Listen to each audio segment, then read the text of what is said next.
Raden Mahdum Ibrahim atau yang dikenal sebagai Sunan Bonang, merupakan salah satu dari 9 wali yang berperan dalam menyiarkan Islam di Indonesia.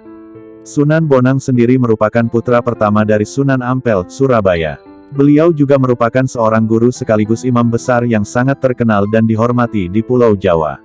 Dan sebagai waliullah, Sunan Bonang banyak dianugerahi dengan ilmu yang sangat tinggi. Beberapa sumber menyebutkan bahwa Sunan Bonang lahir sekitar 1465 Masehi.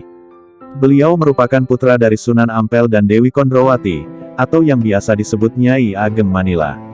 Maka dari itu, Sunan Bonang juga merupakan cucu dari Syekh Maulana Malik Ibrahim, yang jika diteruskan akan bertemu dengan silsilah Nabi Muhammad.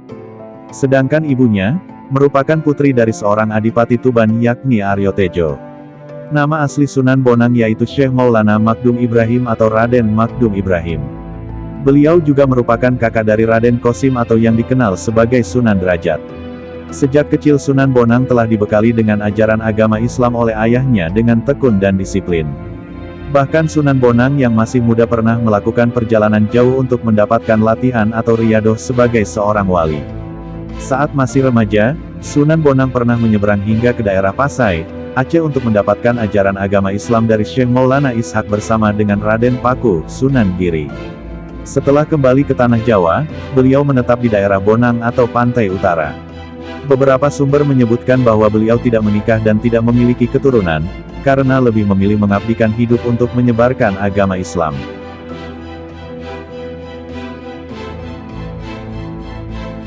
Sepulangnya Sunan Bonang dari riyadoh, beliau kemudian diperintahkan oleh Sunan Ampel untuk melakukan dakwah di daerah Tuban, Jawa Timur.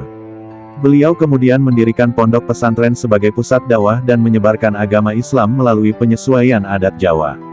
Sementara itu, murid-murid atau santri beliau berasal dari berbagai penjuru Nusantara. Ada yang asli dari Tuban, dari Pulau Madura, Pulau Bawean, dan juga Jawa Tengah. Salah satu murid Sunan Bonang yang terkenal dan sekaligus sahabatnya yaitu Sunan Kalijaga.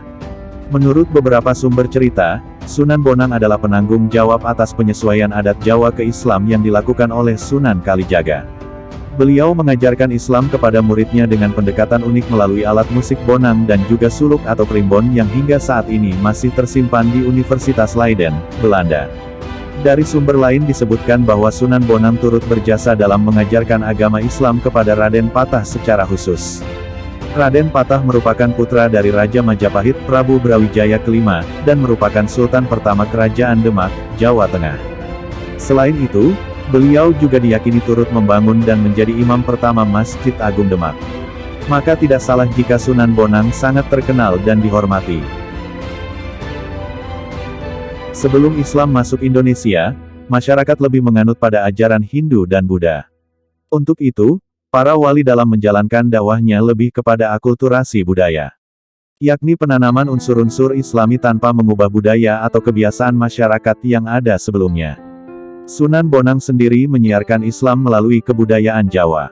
Beliau menggunakan kesenian rakyat seperti pertunjukan wayang dan juga permainan gamelan Bonang untuk menarik simpati mereka.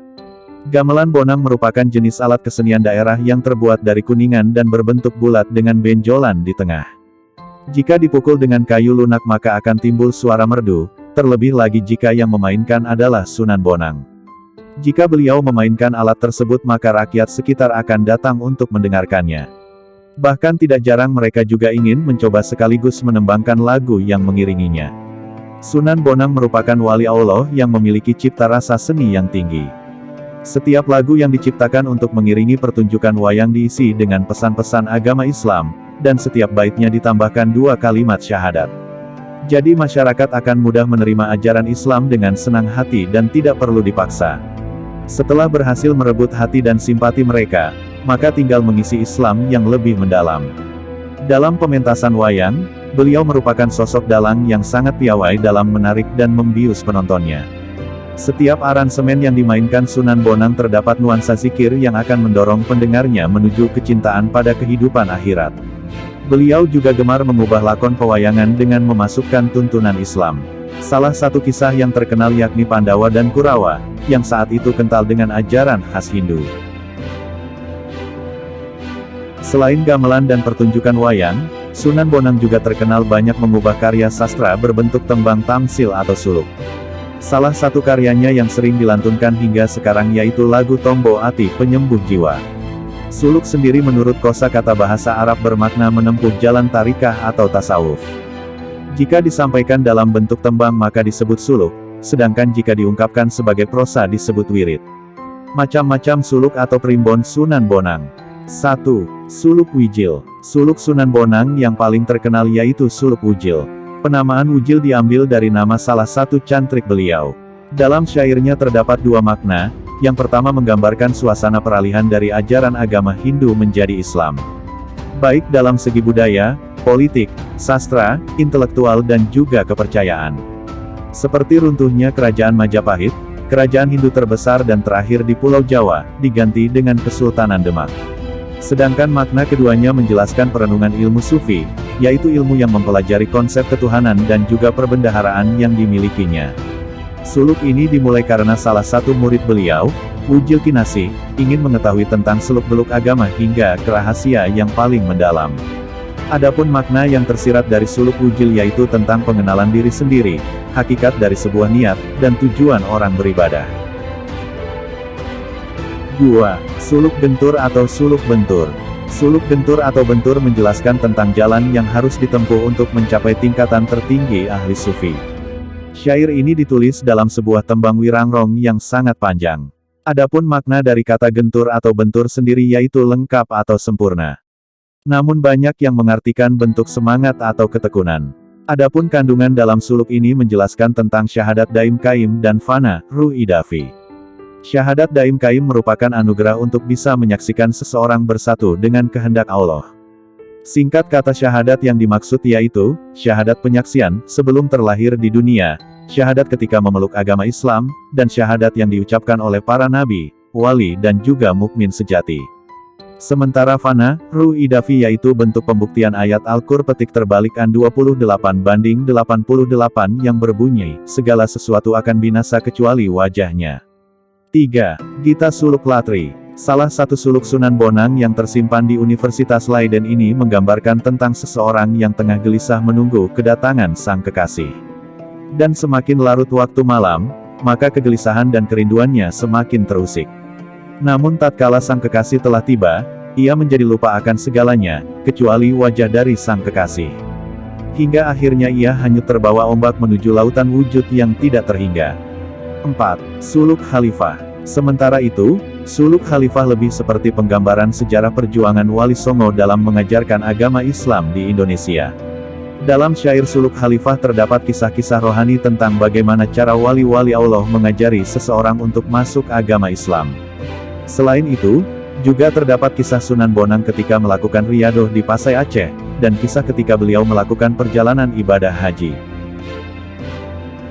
5. Suluk Jebeng. Suluk Jebeng dikenal dalam tembang dan danggula. Penamaan Jebeng diambil dari istilah orang muda yang dituakan karena menuntut ilmu. Suluk ini dimulai dengan percakapan tentang pembentukan khalifah di muka bumi, dan pengenalan hakikat diri sebagai upaya menuju jalan kebenaran. Selain itu, dalam suluk ini juga digambarkan tentang penyatuan manusia dan Tuhannya, yang diibaratkan seperti gema dan suara yang harus saling mengenal. 6. Gita Suluk Wali. Gita Suluk Wali merupakan karya Sunan Bonang yang berbentuk lirik-lirik puisi yang memikat. Dalam isi syairnya dijelaskan bahwa hati seseorang akan hanyut dengan perasaan cinta layaknya terhanyut dalam air laut yang pasang atau hangus terbakar oleh api. Selanjutnya pada akhir bait dituliskan sebuah pepatah sufi berbunyi, Qalb al-Mukmin Bait Allah, yang artinya hati seorang hamba mukmin merupakan tempat kediaman Allah. Sebagai putra dari Sunan Ampel yang sangat disegani di seluruh Pulau Jawa, Sunan Bonang juga dikenal memiliki ilmu yang sangat tinggi. Sunan Bonang terkenal memiliki ilmu fikih, tasawuf, usuluddin, seni, arsitektur, sastra, dan berbagai kesaktian, serta kedikdayaan yang tinggi. Selain itu, beliau juga terkenal dengan ilmu kebatinannya. Ia mengajarkan kepada murid-muridnya penekanan ilmu dengan cara sujud, sholat, dan juga zikir. Beliau mengajarkan kepada murid-muridnya cara mengembangkan zikir melalui gerakan-gerakan fisik yang bersumber dari Rasulullah dan dikombinasikan dengan keseimbangan pernafasan, yang disebut rahasia Alif Lam Mim, hanya Allah yang tahu. Ilmu yang diciptakan oleh Sunan Bonang ini diambil dari seni huruf hijaiyah, yang kemudian diajarkan dengan berbagai gerakan-gerakan fisik atau jurus yang penuh makna dan tujuan yang sangat mulia. Dengan kata lain, secara awam penulis mengartikan bahwa Sunan Bonang ingin mengajarkan kepada muridnya sebuah ilmu atau jurus untuk menghafal 28 huruf hijaiyah, agar kemudian mereka bisa membaca dan memahami isi dari Al-Quran. Bahkan ilmu yang diajarkan oleh Sunan Bonang ini juga masih dilestarikan di Padepokan Ilmu Sujud dan Tenaga Dalam di Indonesia, yang dinaungi oleh organisasi Silat Tauhid Indonesia. Meskipun memiliki ilmu dan kesaktian yang sangat tinggi, namun Sunan Bonang tidak pernah merasa sombong, karena beliau tahu tidak ada yang lebih sakti dibandingkan Allah. Ilmu dan kesaktian Sunan Bonang telah mengubah kiblat masyarakat Indonesia untuk bisa memeluk agama Islam tanpa harus terpaksa. Dan akhirnya berita mengenai Sunan Bonang ini terdengar hingga ke telinga para pendeta atau Brahmana di India. 1. Menentang kesaktian Sunan Bonang. Seorang Brahmana India bernama Sakyakirti bahkan rela mengarungi laut menuju Pulau Jawa hanya untuk menantang Sunan Bonang. Ia bersama murid-muridnya berlayar dengan membawa kitab-kitab referensi untuk digunakan dalam beradu debat. Dan saat berada di tengah lautan, ia kemudian berdiri dengan sombong di atas geladak kapal dan bersumpah akan menebas leher Sunan Bonang jika ia menang dan bertekuk lutut jika kalah. 2. Kesombongan Brahmana tenggelam bersama badai. Saat kapal mereka menuju perairan Tuban, tiba-tiba badai datang dan menghantam kapal yang mereka tumpangi. Segala cara dilakukan sang Brahmana untuk menghalau badai, namun yang terjadi ia kehabisan tenaga dan kapal yang ditumpangi tenggelam. Ia kemudian mencari beberapa potongan kayu untuk menyelamatkan diri dan menolong para muridnya. Sesampainya di pesisir, ia tidak lagi memiliki kitab referensi yang susah payah didapatkannya.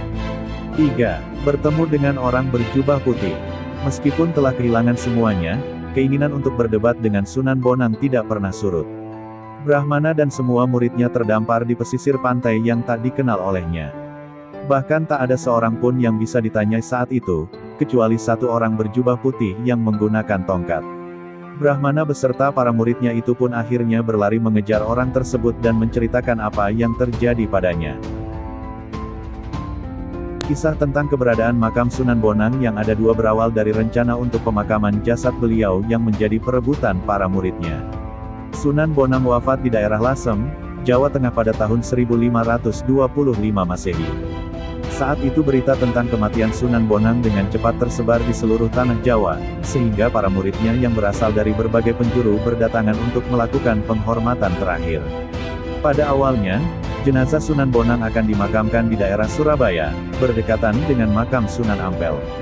Namun para murid Sunan Bonang yang berasal dari Madura menginginkan agar pemakaman beliau ditempatkan di daerah Madura. Mendengar bahwa jenazah Sunan Bonang tengah diangkut ke Madura menggunakan kapal, membuat murid yang berasal dari Tuban memperebutkannya dan pada akhirnya kapal yang ditumpangi kandas di perairan Tuban. Beliau dimakamkan di sebelah barat Masjid Jami Tuban. Sementara murid yang berasal dari Madura diizinkan untuk membawa kain kafan beserta pakaiannya saja, sehingga terdapat dua pemakaman. Namun yang dianggap asli dan banyak diziarahi yaitu makam di Tuban. Hanya Allah yang tahu, setidaknya kita bisa mengambil hikmah bahwa Allah akan mengasihi kekasihnya dengan tidak menimbulkan permusuhan antara kedua santri Sunan Bonang.